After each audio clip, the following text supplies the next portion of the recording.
Hey, this is Frank Todaro, otherwise known as Starscream. And you're listening to the Geekcast Radio Network. This is Optimus Prime, and you're listening to All Things Transformers.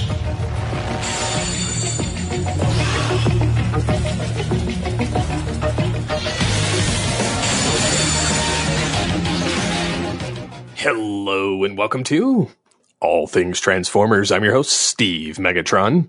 And joining me on this adventure into the Transformers fandom is... I am the Chaos Bringer. You sound like, what's that singer? It was like... I don't know. What's that singer? There's a song where it's where he goes, "Boo-ah-ha-ha-ha." It's a rock song. I don't know. Oh, it's probably Kid Rock. No, it's late 90s, early 2000s. It was like... yeah. I think I remember. It's kind of like a little bit of that kind of country rock, but it's not Kid Rock. It's something else. Like, yeah, I don't know. They played it in Super Troopers. Oh, we'll talk about that later. Yeah. But yeah, it's fine. I'm of course TFG and Mike, and I am here, and he is waiting. Oh, not anymore. So. When I initially got my Transformers the movie 35th anniversary edition, it was the Steelbook 4K Blu-ray set that came with the poster.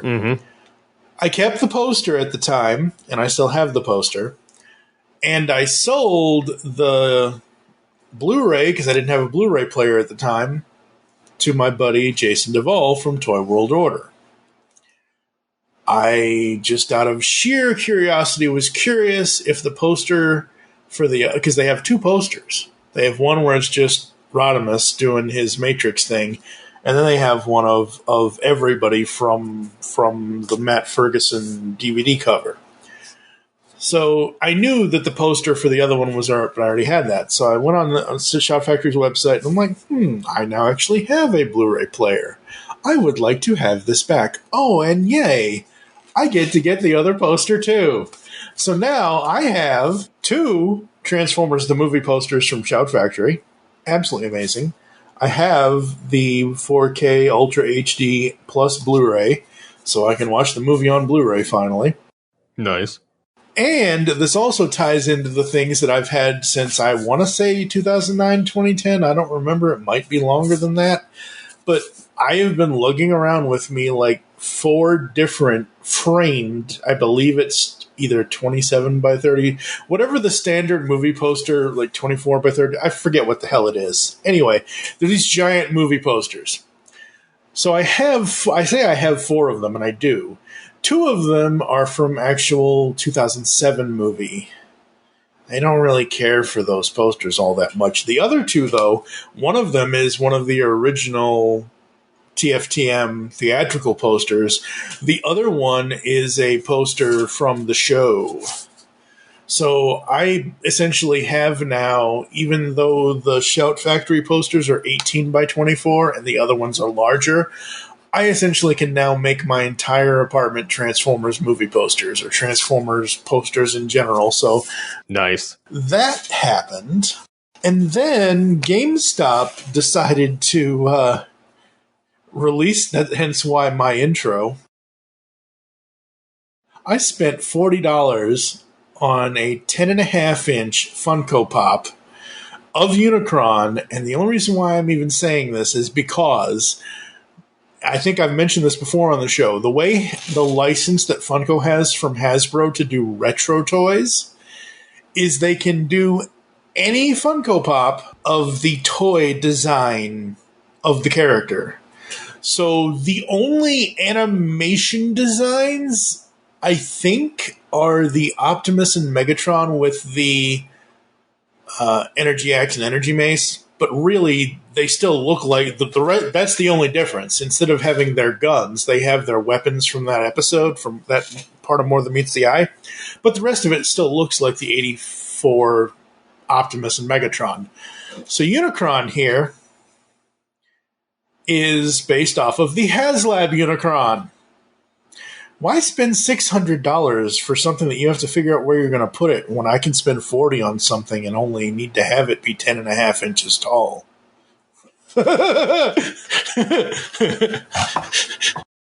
Not a bad Nope. trade-off. I have no ambition to get that giant Unicron. I want to hear from people. I really want to hear from people. Like, where do you put it?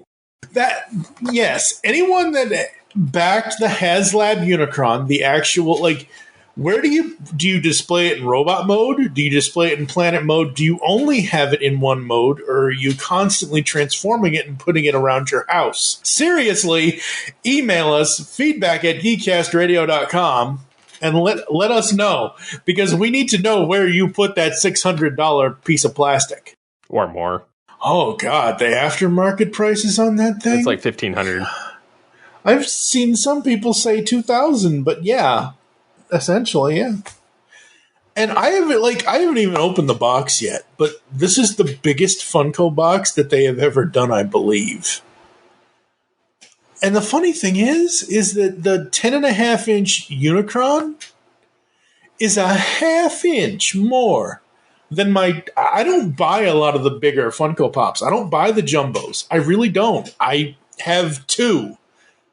Out of the almost 200 Funko Pops I have 2 of the jumbos. I have Unicron, and I have Soundwave.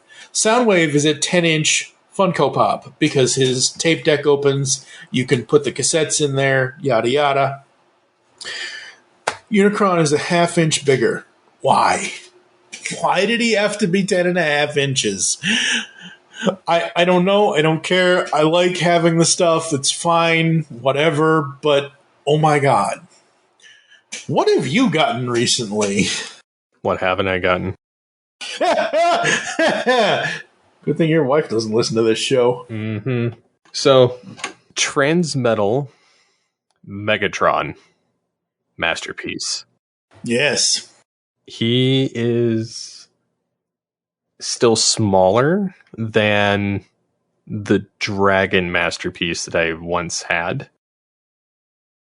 Wow. But he's smaller, and he doesn't take up as much real estate because the wings, like, honestly, the other one, there was nothing wrong with it except for the fact that the wings couldn't fit in the cabinet and created the issue. It wasn't the figure itself. I would almost argue this one's pretty close in size. Mm-hmm. But it's pretty spectacular. And it comes, I have not transformed it yet just because I've enjoyed looking at it in robot mode because it's so perfect. Like I had the original figure, and it was all, I glued it together like no other because the thing it shattered when I tried to repair it. I got it for like $10, and I was aware it was broken. I repainted it and painted over the glue. Gave it to my son after I got this one. But the fingers are articulated, the arms, the shoulders, the face, like you can pop off the face and change it out. Like the beast mode stays the same, but the robot mode, you have 3 different faces. You have the yes, you have the grimace that's angry, and then you have one with like the kind of scowl. Mm-hmm. And you can change out the fingers on it to the ones that shoot Silverbolt in Coming of Fusors Part 1. Mm-hmm. And the vertical takeoff and landing aspects that he uses in beast mode and in robot actually rotate so that you can do that move. Nice. Very cool. Because it's on a ball joint instead of a hinge like it used to be. And I've seen some issues with this. Mine doesn't have it too much. Some of the feet in the packaging got rubbed off. Some of the paint. Some worse than others. Mine was just a slight scuff, and it's because it's rubbing on the plastic and the shipping. So it's kind of unavoidable. Mm-hmm. Some people have mistransformed him partially and snapped parts of it just because they didn't do it in the proper order. He has an energy blast that comes like a blast effect, but it's got a magnet in it. And so when you use that magnet on his head, it lights up. Oh, wow. Which I was able to take the epic picture that I sent you the other day. Mm-hmm. And I just took it from inside the cabinet. I didn't move them. I didn't take them out. I just turned on the lights, and I didn't turn on flash, and I took the shot, and it looked almost, if you wouldn't have seen the cabinet, it looked like it came from the show. Wow. I was going to say, how'd you get his eyes to light up? Yeah, it actually lights up. Oh, okay. There's an LED in there. However, when I got it, it was dead on arrival, the battery. Yeah, you've seen. Okay. So I had to figure out how to get it out. Oh, okay. Yeah. Because they stick. So what they do to make sure that it doesn't slide around in there, because they keep it purposefully loose-ish, like it's tight, but it's loose so that you can get it out. They put like a little piece of like almost silly putty on the back of the LED light portable piece to hold it in place in the head so it doesn't move around. And then you use this magnet on the top of the head, and it lights it up. And then if you do it a second time, it blinks, like his eyes flash. Oh, nice. That's cool. And it does the same in beast mode. It's a different battery compartment, so I'm assuming that one's going to be dead too when I transform it. But I have like a 5-pack of batteries. I'll be able to fix it. I'm thinking it's the same battery that's with Optimal, because my Optimal never lit up. And his blaster, like his chest piece, is supposed to light up. His head doesn't light up. Right. But the chest piece does. And so I think that's dead too. Same issue, but it's a relatively easy fix, cheap. But having the golden disc pterosaur, I put the golden disc in his hand, so he's holding onto it. Very cool. And it just looks epic. There's a couple of gripes with it that people have had, and I've noticed it too. There's a little bit of a discoloration on the head, like it's all a solid, like the helmet is a solid color. Yeah. And there's variants in like around the eyes where there's like this gunmetal, like graphite metallic. Yeah. That's kind of there. And then like the eyes, it's missing the iris in the middle. And there's the other gripe is that he has 2 tails. One for robot, one for beast. And the one for robot is smaller, and it's got a hinge system that you fold his hand kind of in on itself so that it can, so like his wrist is kind of folded horizontally instead of even with the rest of his hand, so it fits in the piece, and it clicks into his wrist and holds on. And it's the tail is very much like the original in all intents and purposes, but the bigger tail only connects in beast mode. Yeah, and look, I am so everyone always talks about how fragile the original toys are, especially that one.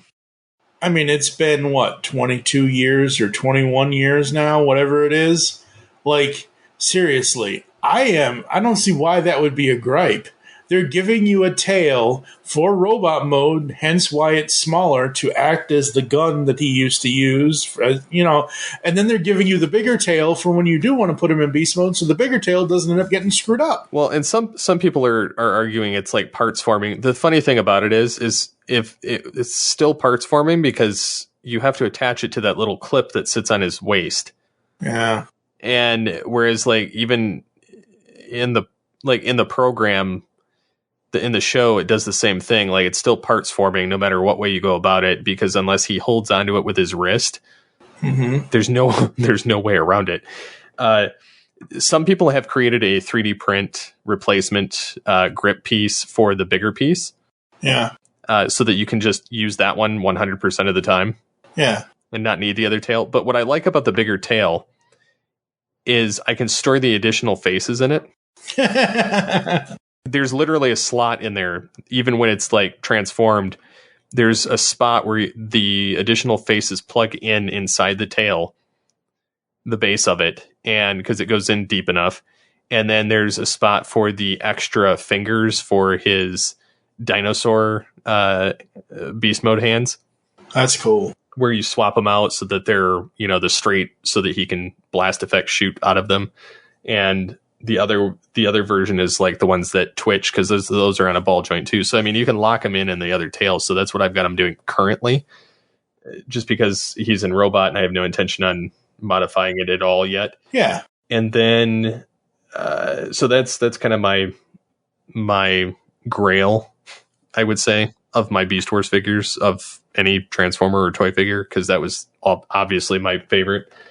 And so I mean, I have Primal and Transmetal Primal and Optimal, and what's funny is this Megatron is taller than Optimal by an entire inch. And so it's kind of sad as far as the scaling. A lot of people were mad about Optimal scaling. I don't really care. I hope that the Dragon is in scale with Optimal and not with the show, because if it's with the show, he's like 13 inches tall. Yeah. Instead of like the one I did have. Yeah. There is also Cheetor.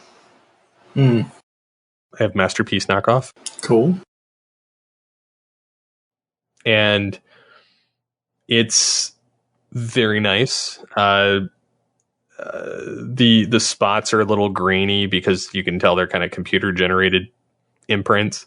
Yeah. It's less, it's more blurred, which looks fine from a distance unless you're like right up to it eye to eye. Like you're not going to notice. And it comes with 3 faces and 3 beast mode heads that you can change out. Oh, very cool. He's got his tail gun. He's got his gut gun. They fold up nicely. He transforms really well. He's got the shoulder communicator for robot and beast that he used in the episode. I forget what it's called.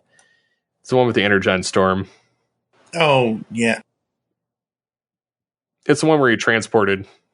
Yeah, other visits or other voices. It's one of those. No, it's not that. It's before the web. Really? Yeah, it's after Beast Wars Part 2.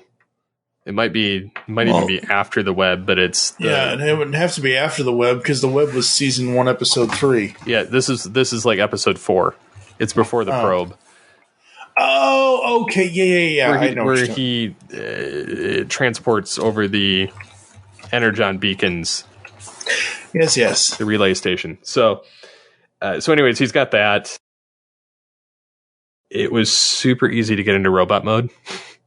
Cool. Because I did it without the instructions. Now beast mode, I may need them. But it does have a faux head for the chest. Like the real beast head folds in underneath the fake chest. Equal measures while placing communication relay. Yep. Okay, yeah. Yep, that one. And so anyways, it scales well. It looks nice. He's a tad bit taller than Kingdom, Dinobot, and Tigertron, but not by much. So scale-wise, he's off, but I gave my son my 10th anniversary version. Right.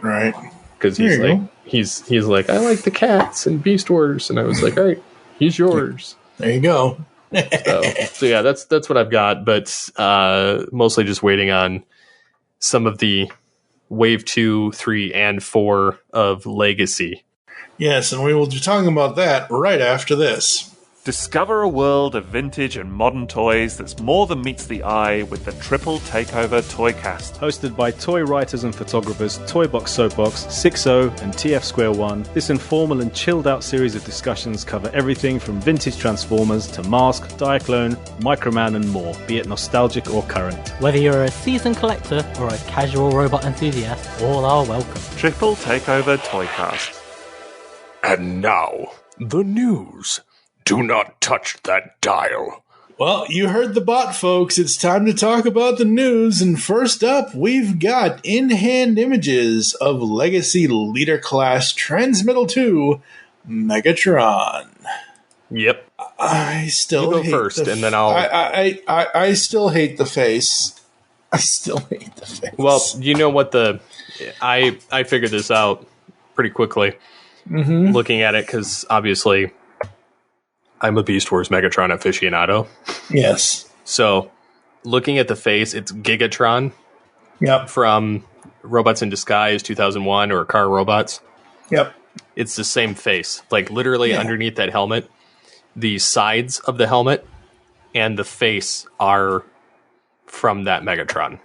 Yeah. And it's been a pretty good gripe. I mean, so some of what the designer said is the mouth actually was supposed to have regular teeth doing the grimace of the original toy. Okay. But what happened is the factory screwed it up. Okay. And they attempted to fix it, and that's why he's got the sharp, pointy teeth. Okay. The other thing is the little mandible things that are kind of on the top and the bottom of his helmet, like or the middle around his cheekbone and the chin, the little mandible things. That was on the original Megatron, Transmetal and Transmetal 2. The yellowy gold part that's between those mandibles, that matches the Car Robots Gigatron as well as the original Beast Wars Transmetal 2 Megatron toy. Okay. And so they kind of mixed a little bit of the show with a little bit of the original action figure to create this figure. I'm still a little puzzled why the face is silver and not gray. Like, because it's like kind of an off gray. Like they take the black, the blackish purple look that he had as a Transmetal and knocked it to like a subdued grayish purple, more gray. But wait, wasn't his face maroon when he turned dragon? Nope. Or was it? Okay, it's been a while. Okay, fine. Yeah.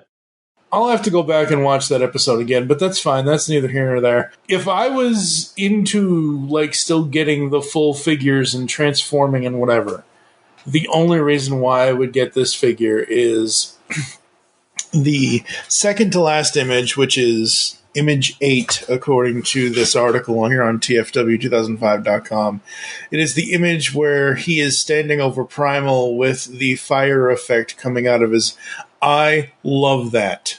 That's the only... If I was to have this toy, that's the only way I would display him, is in fire-breathing dragon mode. Yeah, So, you've made your piece about the figure.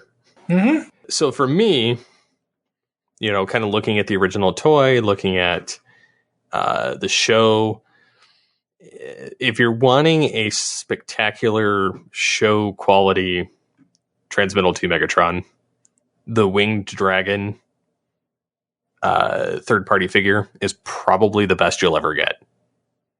Just hands down. And yes, I did have it at one point, but the sucker was huge. If the scaling was down by like 2 to 3 inches, like basically matched with the Optimal Optimus trans art figure, right, I would have kept it. But it's so stinking big that, again, I think they were going for the show accuracy of it all, because if you know this, you're what, the third party figure? Yeah. And I get it. Like they were going for more of the show accuracy, the scale and everything else. When so this figure is a double-edged sword for me. 1, I don't have a Dragon Megatron. 2, he's very affordable in his current state. 3, it doesn't look terrible. There's some paint apps that I disagree with, some decisions in the transformation, and mostly it's the face for me. Like the robot mode face drives me bonkers. Yeah. What I will say is the robot mode does look pretty stinking close to the animation model. Yeah. As far as design, as far as colors, it does not. And the CG model that they showed originally for this on the Instagram page of Sam Smith looks much better than the toy. I'll give it that. Like the shading is better. Even the robot mode face doesn't look as jarring, just because the teeth. Yeah. What I noticed is just from those photos alone of the test photos that they used for the reveal look way worse than the ones that Sam Smith posted with the Optimal Optimus figure. Wow. So for instance, the images that they showed, the red is more of a metallic red, high gloss, like dark, deep red. and it looks spectacular on the figure. And then the wings have more of a translucent yellow instead of, or gold instead of the kind of yellowy plastic that they are in the revealed photo. So, I mean, I think if they would have just darkened the red, Yeah. I think it would have made it pop a lot more than it does. The other thing is like the little knee poker things, or the toes, or the beast mode hands. They have, like, the beast mode hands are just terrible. Yeah. Like, I love how it locks in robot mode. Yep. They're not. They just look stupid in beast mode. Like, he's got 3 fingers, like, Yeah. but it's more of a thumb and 2 fingers. Like, Yeah. even on the original toy, it was designed better. The other thing is the beast mode, the way that the arm connects to the torso. Mm-hmm.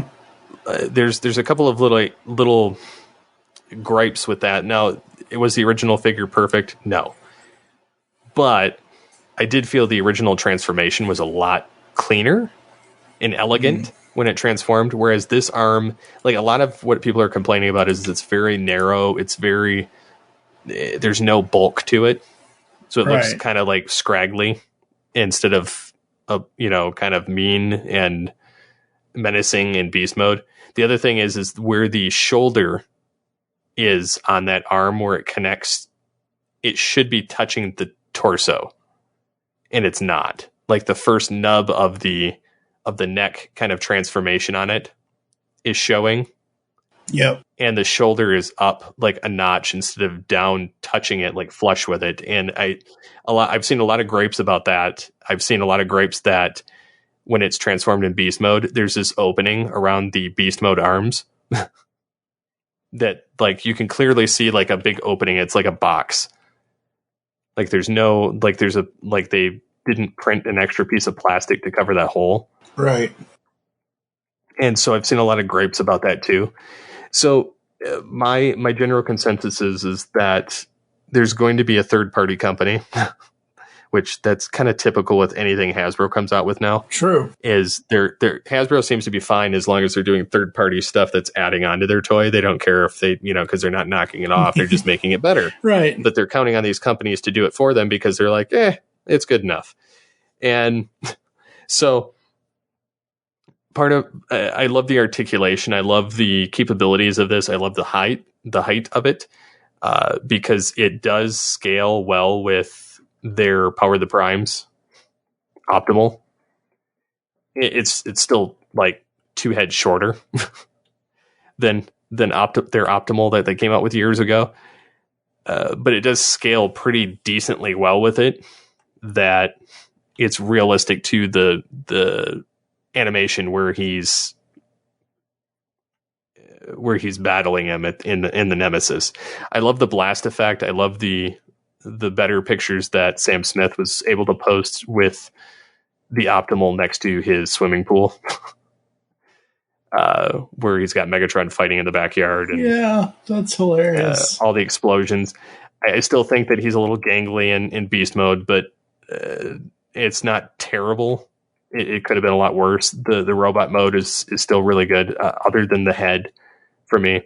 So obviously when they come out with a third-party company, as soon as one of them gets their hands on this figure, they're going to be all over the place. Like, probably DNA's designs will probably end up modifying this. My guess is there will be a third-party face replacement to match the animation model. Mm-hmm.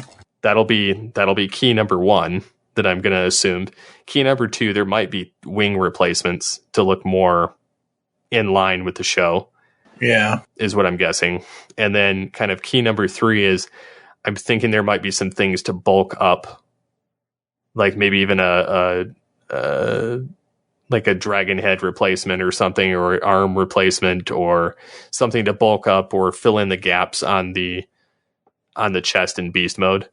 So I'm thinking there might be some add-ons like that actually stay on the figure that you'll be able to use. And so I'm waiting to see what comes out of that. The other thing is I'm going to repaint this sucker. Like, just in all honesty, seeing the production part of it, because they said that it's higher scale than even their Titan class or their Masterpiece figures that they scaled this down from, which is kind of disappointing that it's lacking on some of the colors, and some of the face is kind of like they intentionally did what they did with the face. And so like for me, the toes and the little nail things on his knees below the purple part, they're supposed to be black. Like there's no gold on that. God, yeah. From the show, the tips of the wings at the very top are supposed to be gold. The wings are supposed to be gold. The beast hands that are on his chest are supposed to be gold, but the only way to do that in a different way is to not. You're going to have like gold hands in beast mode. As well, because there's no way around it. And then like the red on it, I felt like should have been a lot deeper. Yeah, it's like it's too. And don't get me wrong, it's looking at the toy production shots, not the CG model. Mm-hmm. It is the same exact color as the original figure. Yeah. Because I had that and I realized that, but I guess for what it is, I would expect, I don't know, just richer colorations, I guess. Like, I mean, they did great on the gold coloring on the toes and the beast fingers, and on the part around his cowl. Yeah. They really did. Like the gold looks, it's obviously gold paint. It's not shiny and reflective like transmetal stuff, but it is reminiscent, and it is, they did do it right. Yeah. So, I mean, I'm not knocking that. I do like the figure. I think it's really awesome, and it will go nicely with the Transart Optimus, because he's going to be bigger than the Kingdom Megatron, but not by much. And so I think he'll scale pretty nicely still with the Transart Optimus Masterpiece. It's just, I think I'm going to have to take it apart and use some kind of like a metallic spray paint to get it proper. Well, that's fine. I mean, you hello, you can do that now. You've been doing that for a while now with your customizations. All right, folks, as for the rest of the reveals, other than Beast Wars, Megatron Dragon, we had... Are these the same images, or are these new images of Inferno? Because I've seen Inferno now every episode we've talked. Like, I think they finally have newer images. These are more of the final production shots of him. Oh, okay, good. I feel like we've seen them, but yeah, not to this extent. But they did reveal that he does have all 4 propellers for his rocket part on his rear, which people were a little concerned with, because the original reveal they didn't show. Only showed 3. It only shows 3, and because his legs actually fold up into it in beast mode, which is partly why that you don't see it, but it also folds up differently a little bit, and that's why his rocket part is on his back in beast mode rather than in the back. However, it does attach for his propeller rocket launch, so that he can have it in robot mode and fly. However, it is the same as his weapon. So what I'm assuming is going to happen is that, again, another third party, just like they've done with like Terrorsaur with his guns or his shoulder cannons, there'll be a proper Inferno flamethrower. Right, yeah. For robot mode, and then this can actually stay in his butt propeller. And the colorations on this are great. The head sculpting is perfect, like Masterpiece quality. Yes, some of the ant mode are more realistic to a real ant than some would like, but I'm fine with it because the robot mode looks epic and looks just like the show. Yep. Or good enough to be. So it's what I tell my kids. I tell them that these modern toys that are coming out that look very close to the show model, I tell them that they're the poor man's masterpiece. Right, yeah. Because that's what they are. Yeah, yeah. it's funny because until they showed that fourth propeller and what is capable on this, and I guess they changed a lot of the production shots show Inferno's ant eyes being black on the chest, and they changed it to the blue, that dark bluish hue that was on the original, as well as the show. So it's not like kind of dead black eyes that are on it. Yeah, heaven forbid we get a Funko Pop Inferno. Actually, you know what? I'd kind of dig that. Anyway. Yeah. It'd be kind of cool. But yeah, so I mean, I'm super excited for that one, as well as many of the others that have kind of shown up. I mean, I love the core class Ratchet. Yep. Very good figure for a $10 figure. I really, really like the Ironhide. So much show accuracy. Finally, thank God. Well, it's funny, too, because somebody was complaining online. They're like, he doesn't have the yellow stripe. And it's like, okay, yeah. And so, like, somebody was like, yeah, they're like, he didn't have it in the movie. And I says, yeah, he did. I took a screenshot. And I said, but ultimately, that'll be a toy hacks. Yeah, I mean, look. Some of the details, like, I can overlook some details. Like, if it's like an aesthetic, like it's a sticker or it's a specific color that's missing, yeah, I'm going to more than likely repaint or use a toy hacks. But yeah, it's when you botch the entire face that it makes it hard. True, very true. But yeah, I mean, for the most part, like, I mean, this Ironhide, like people that have the Earthrise one and the other ones, they're like, oh, I'm so trading this in for this one. Yep, exactly. Yeah, they're like, I'm dumping that for this one, no problem. And then people are really loving the Armada Starscream. Yeah, that Armada Starscream is looking pretty fancy. He does. The three that we're probably not going to spend a heck of a lot of time on is Crosshairs, The Fallen, and Hot Rod. Now, these are all from the movie, from the live-action movie. Yep. I have seen Proto Man's Transformers Slag podcast video talking about The Fallen, and he said on there that this is probably the last The Fallen figure we will ever get, because they have only, I believe he said it, that they only ever released one at the time when that movie was out. And this looks good. It looks all right. Hot Rod, I prefer the car over the actual robot mode. Crosshairs, I have no opinion because I just don't care. Enter the dragon. By the Matrix. So yeah, we've already talked at length about Dragon Megatron. But beware, the dragon's wrath. There's Skullgrin, there's a few other people, and then there is Rumble, (blue). Which means we're going to get a purple or a red. Well, I mean, he kind of is purple. I mean, they designate him as blue, but if you look at that image, he essentially, for the most part, on his chest, looks just like the cartoon. And I always go with Rumble is purple, Frenzy is black. That is just me. Which is going to roll us into the next story where Evan Green...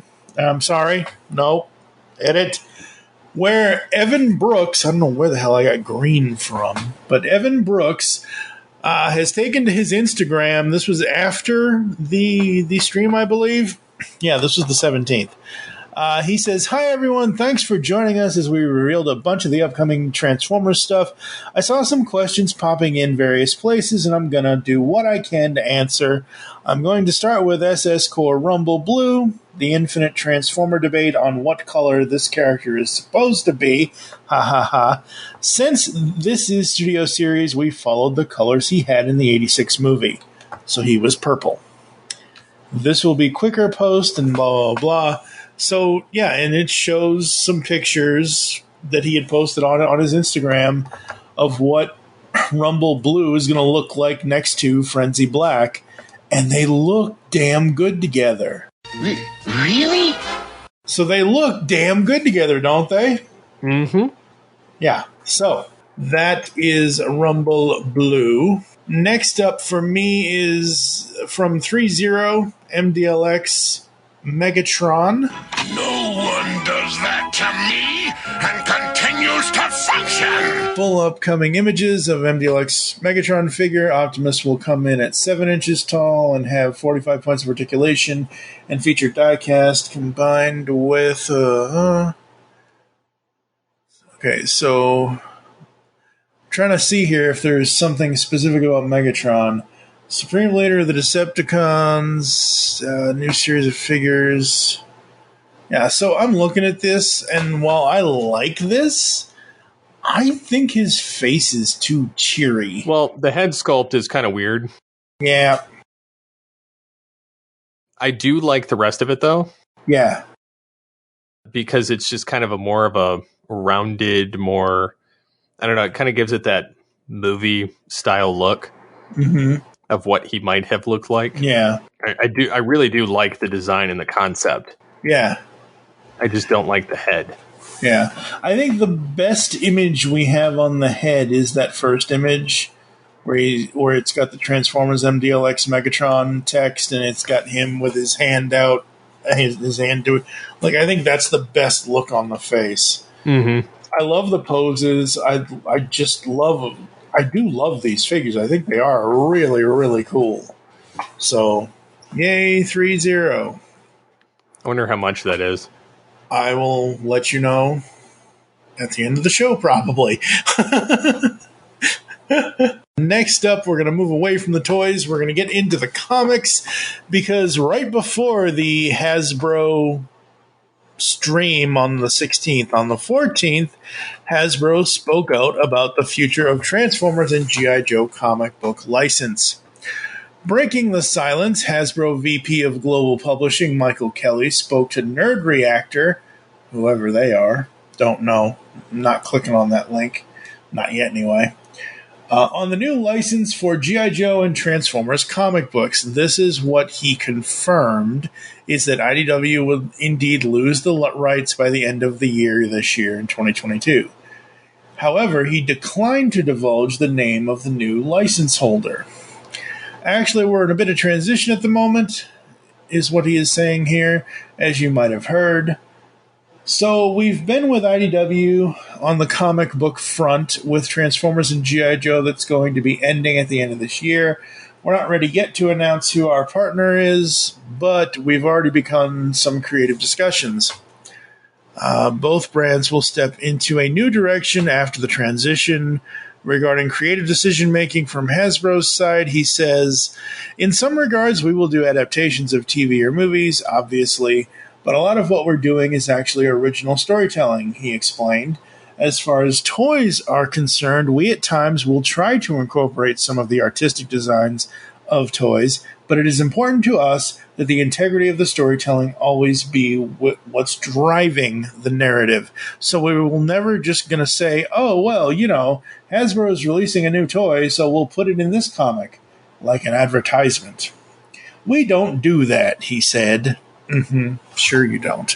He also mentions that tie-in comics with the new animated series Transformers Earthspark will also take place. When it comes to the kids' properties, we tend to try and use the main characters that fans are familiar with.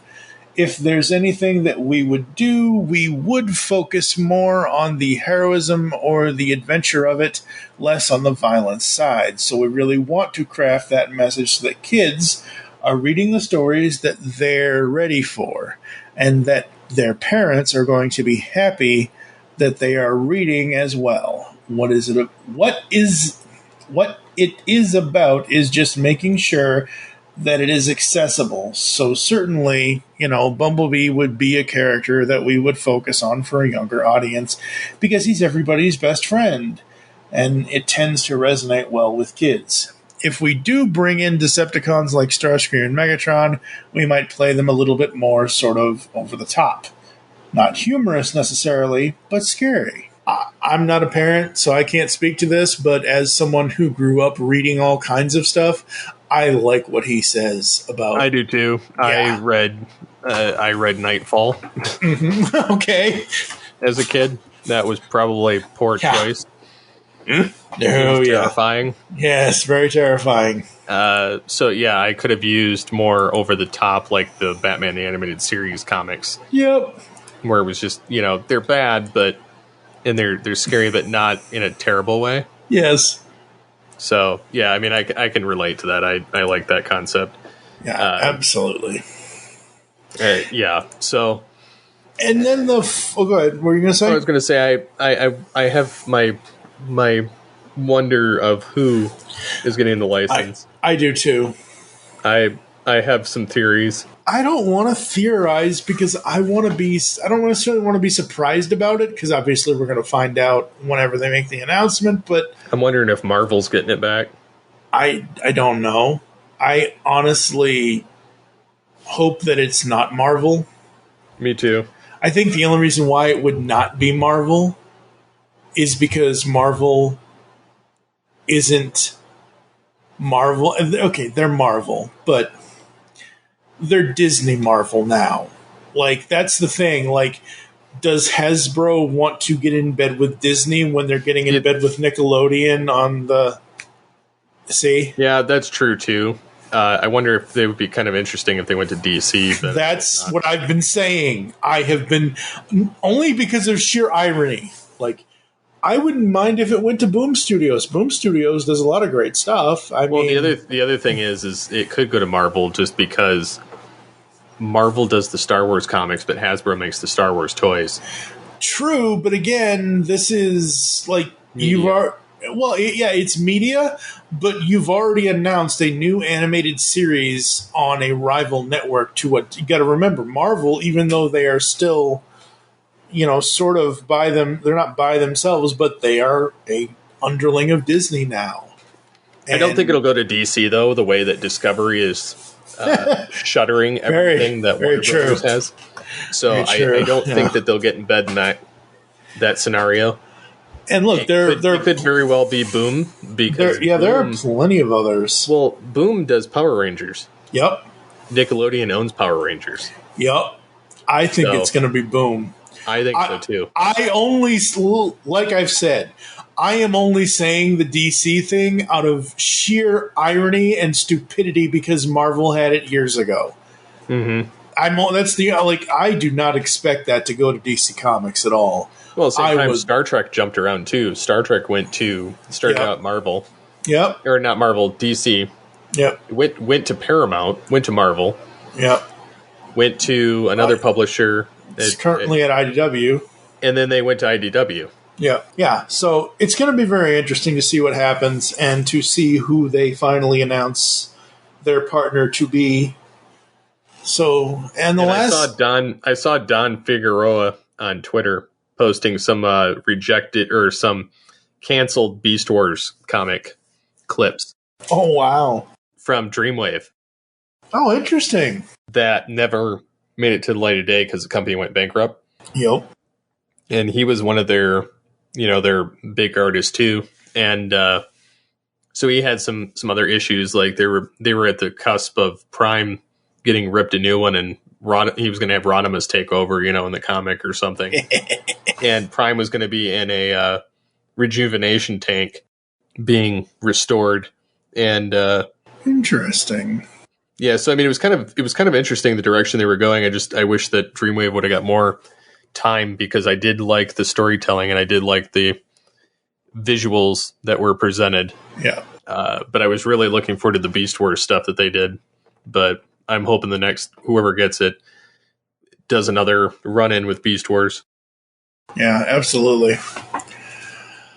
And lastly tonight for the news, I saved this one because it was on the end of the panel, but wanted to take some extra time because this has never happened before. The Royal Mail Service over there in England and Europe and all that, they are doing Transformers stamps and other things now. And wow, these are amazing. These are so cool. So very, very fun. And they're based off the old comics. Yep.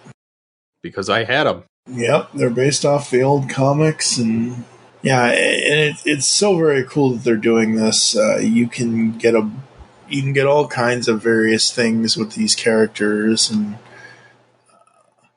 I love the collector's sticker sheet because I'm actually on the Royal Mail website looking at these. I'm not on TFW anymore. The collector's sheet is G1 Optimus and Megatron with the classic G1 logo with the stamps with the stamp designs in the middle. So very, very cool. Absolutely love that. And I just think it's a fun idea. It's been almost 40 years in the making kind of thing. Because if you think about it, there have been stamps for everything. Other than I don't remember the last time Transformers had stamps, if they ever did. Couldn't tell you. Yeah. So that is what's going on in the news, Megatron. You got anything else you want to bring up? Anything else we missed? Anything else you want to discuss? Not to my knowledge, other than the fact that Transformers Rise of the Beast Smash Changer Optimus Prime was nominated for the Toy of the Year award for 2022. My eyes just rolled so hard in the back of my head it was audible across the room. Well, let's put it this way. Nobody's ever seen it in public. And TFW, somebody says, because Hasbro thought a simple to make engineered toy that's bulky and gimmicky is a sure win for the Christmas shopping parent segment.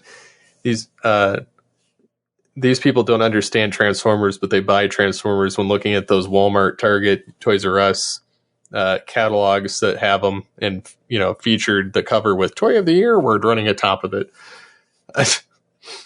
And then says somebody else was like, "Why the heck did they choose this toy?" Yeah, and somebody was like, "Menasor from Legacy would have been a better choice than this toy. If they cared about winning it all." And somebody says nominated by Hasbro, maybe. Probably. Yeah. Yeah, and somebody else is like, this thing hasn't even shown up at retail. Why is it already randomly being nominated for Toy of the Year? That's ridiculous. I'm like, it's not even, yeah. That is just so ridiculous. Yeah, it's pretty stupid, to be honest. I was kind of rolling my eyes and going, why? Yeah. But somebody else says, remember last year when Kingdom Tigatron won despite not being widely released, and they said it's because he was simply highly anticipated? Oh, okay, well, I guess. Yeah, sure. This figure's not highly anticipated. Nobody's clamoring for this thing. Yeah. All right, so we're going to take a quick break. You're going to hear some ads and some other stuff, and we're going to come back with some listener thing, and we'll close the show out after this. Hello, geeks and geekettes! Looking for a podcast that covers a vast array of topics? Then check out Altered Geek Unleashed, where we discuss our thoughts on this week's geeky news, tech, gaming, television shows, movies, cartoons, comics, and more. So, get altered, get geeky with the Altered Geeks. Every Friday on the Geekcast Radio Network. Kid? Yes? Shut up. Beyond the Night is the GCRN's latest review podcast. We are covering everything in the Knight Rider television universe, from the classic 80s TV series to the 1991 reunion film, Team Knight Rider, and the 2008 relaunched series as well. So join TFG and Mike and Dion the Music Man as they go in-depth in Beyond the Night, only on Geekcast Radio Network. You can find Beyond the Night in iTunes and on www.geekcastradio.com. Kid? Yes, Michael. Just keep driving. Do you like retro cartoons? Then Saturday Morning Rewind is the podcast for you. Join them each month as they talk about classic cartoons and interview legendary voice actors like Jim Cummings. I am the terror that flaps in the night. Corey Burton. Sometimes toys can be so flighty. Rob Paulson. Sure, Brain, but how are we going to find chaps our size? Nancy Cartwright and many more. Eat my shorts. So grab a bowl of Lucky Charms. They're magically delicious. Put on your hammer pants. Go to SaturdayMorningRewind.com. And be prepared to feel like a kid again. Once again, that's SaturdayMorningRewind.com. Saturday Morning Rewind was voted best podcast ever by its host, Tim Nidell. So it's gotta be good. What was that universal greeting again? Never mind, I remember. Ba weep, grana, weep Nitty Bong. Hey guys, it's Rodimus Primal, and be sure to check out my YouTube channel. Join me as I have Transformers discussions, retrospectives, toy reviews, and more. You can also follow me on Twitter at Rodimus Primal, as well as Facebook and Instagram at Rodimus Primal Show. Transform and roll out, and be sure to check out my content till all are one. Last big party of the summer, folks. Let's go out with a bang.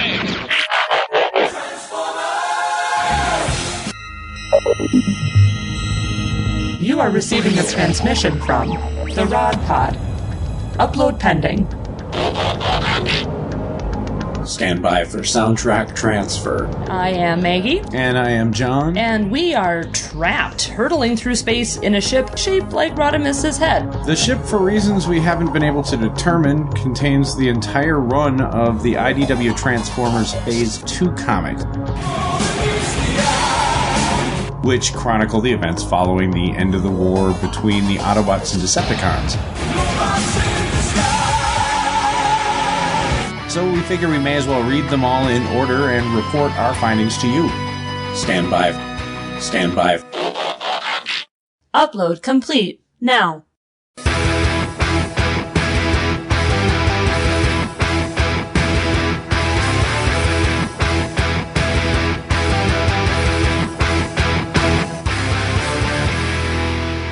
The Rod Pod. Look for us at marriedwcomics.libsyn.com, at iTunes, at Stitcher, or wherever good podcasts can be found. So, till all are one. Till all are one. Till all are one.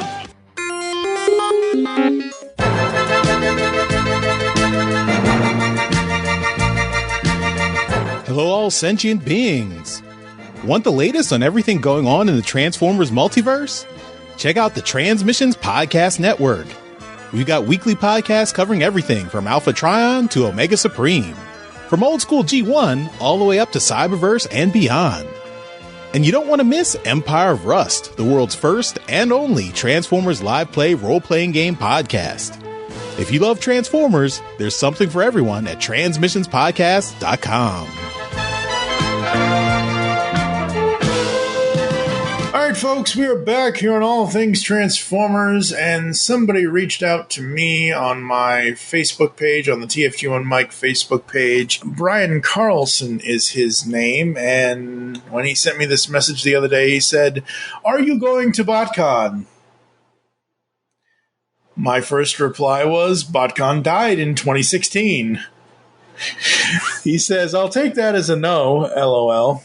And then I said, yeah, no, between life and everything else and all that, I have no. So apparently, but I didn't know this apparently yet. Apparently I wasn't paying attention to this. Apparently BotCon is happening in Nashville, Tennessee this year. Is it? Supposedly. According to him, according to Brian. I don't think it's. Oh yeah, it is in Nashville, Tennessee. Yeah. Next week. It's in later. Yeah. So they waited until TFCon had their event and whatever. So I had told him in the message that between everything going on in my life and between how busy you are, there's probably no way either one of us are going to be there.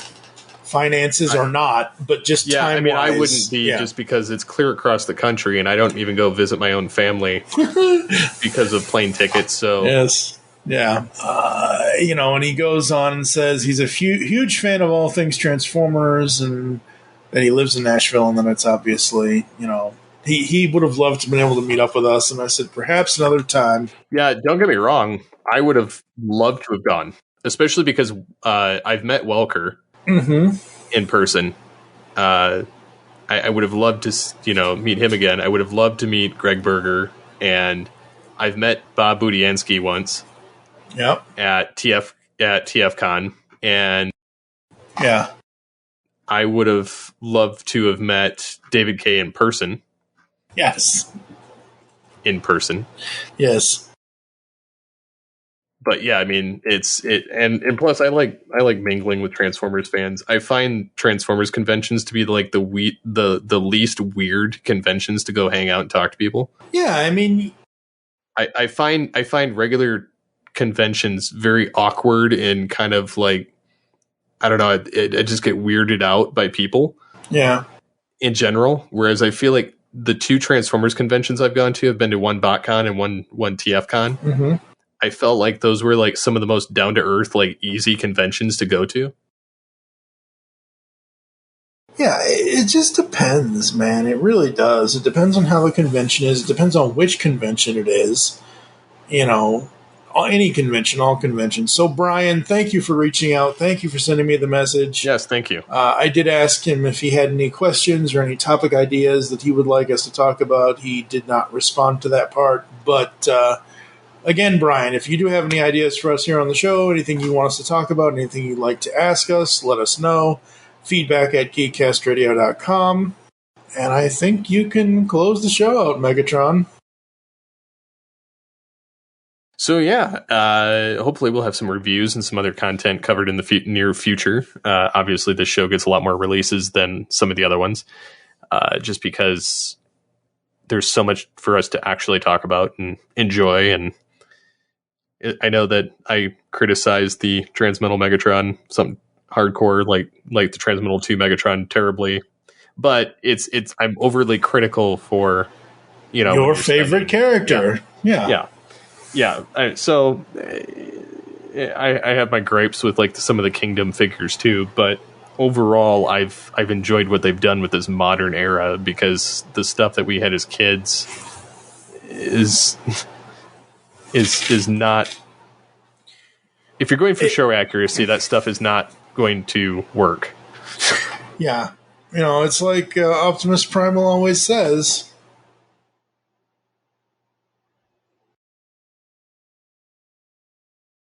Okay, there's that too, but that's not what I was going for.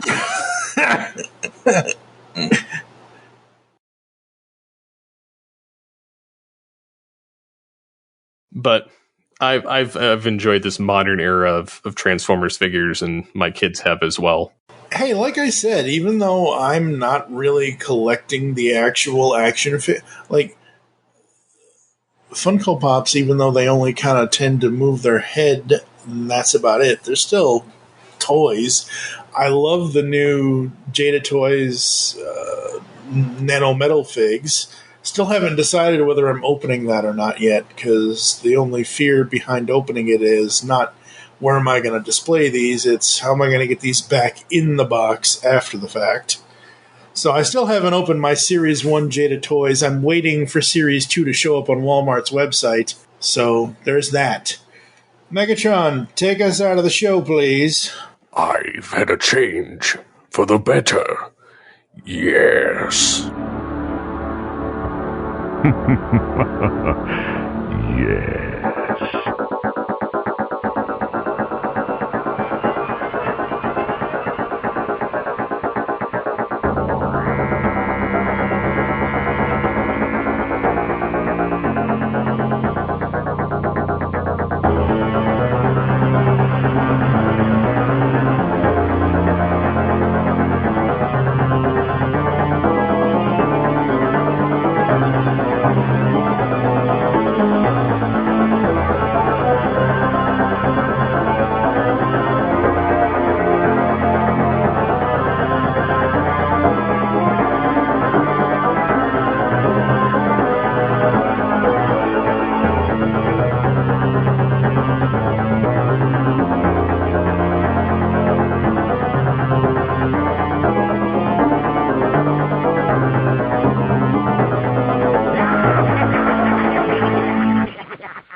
I wish to speak to my lawyer.